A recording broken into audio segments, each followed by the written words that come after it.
ஒரு ஜாதகத்தில் 7.5 சனி, அஷ்டம சனி, அர்த்தாஷ்டம சனி, அடுத்தது இப்போ சனி பகவான் சஞ்சாரம் செய்யக்கூடிய மீன ராசி, மீன லக்னம், அடுத்தது சனி 3, 7, 10 பார்வை பார்க்கக்கூடிய ரிஷபம், கன்னி, மீனம், இந்த ராசி லக்னத்தில் பிறந்தவங்க தொடர்ந்து ஒவ்வொரு வாரமும் சனிக்கிழமை நாளில் உங்கள் ஊரில் இருக்கிற பெருமாள் கோயிலில் புளி சாதம், சர்க்கரை பொங்கல் இவற்றை தானமாக கொடுத்து வந்தால் சனி பகவானால் ஏற்படக்கூடிய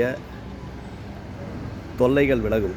அப்போ சனி பகவானோட பார்வையை குறைக்கிறதுக்கு மகாலட்சுமி வழிபாடு ரொம்ப ரொம்ப முக்கியம்.